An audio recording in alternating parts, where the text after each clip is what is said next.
Should be all right. Yeah. Trae, for you guys to bounce back the way that you did, where they had that shooting quarter in that second quarter they had, and you guys came back, fought the way that you, what was the adjustment, I guess, that you guys made in that second half, sorry? What was the what? I'm sorry, Good. I've lost it. What was the adjustment that you guys made in the second half to be able to kind of get back on that run? I mean, I think for us, we just communicated a little bit more.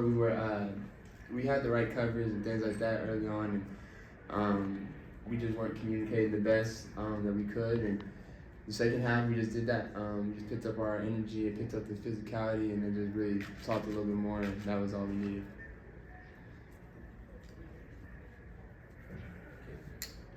Just wanted to ask you about, this is the first time playing without Trae and Bogey as they've been traded away. Obviously, you guys have some new players coming in, but just what has this been like for you as a player with all of the movement that happened at the deadline?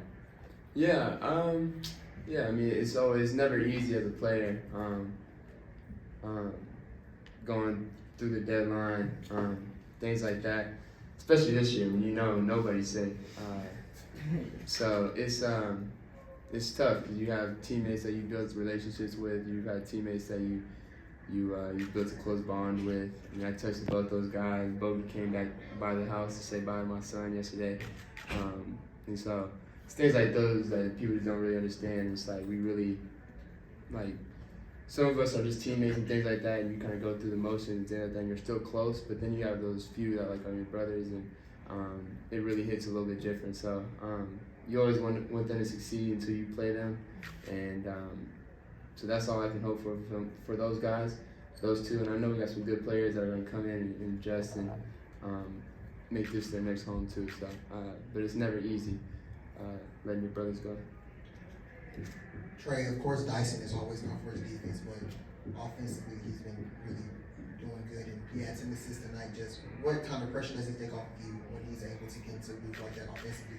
Yeah, I mean, I say it all the time. Dyson's aggressiveness helps me in so many ways. I mean, anytime any of my teammates are aggressive, it helps me because then guys can't face guard me like I'm in high school again or things like that. It just had that much pressure on me. I mean, as much as that's good for your team and you want a guy out there that draws that much attention, it's still not, easy for me to get open and things like that, especially when those guys aren't aggressive. But now, they kind of play with me for a little bit. A few of these guys, especially Dyson, he knows when he gets the ball to be aggressive, and then if they help, somebody else is going to be open. So that's the thing about Dyson. He's such a young player, but he's smart, and it's not very many players out here in this league like him.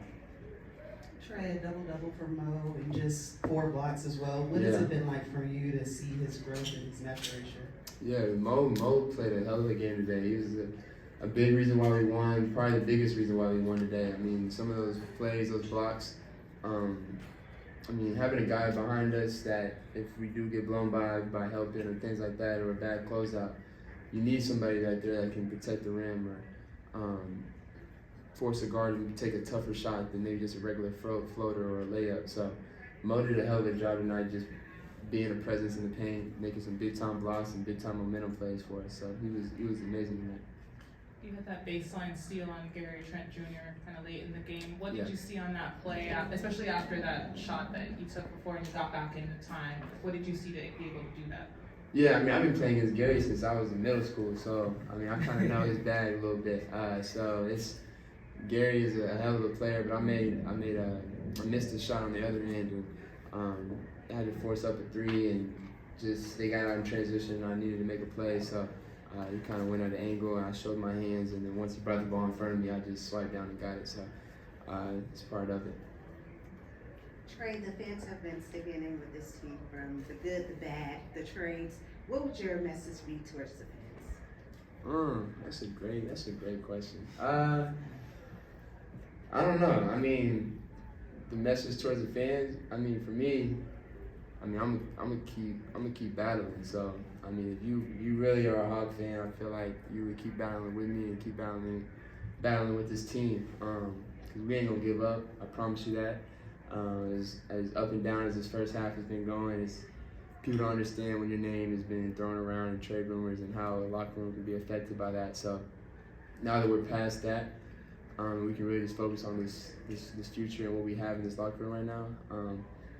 That's going to be very helpful and something that we can capitalize. And I'm glad we get to spend a lot of time here at home after the break, and hopefully our fans are ready to come and support us, because we're going to need them, and just like they need us. So we're going to try to provide what we need, what they need from us. So we'll be ready for the second half too at home.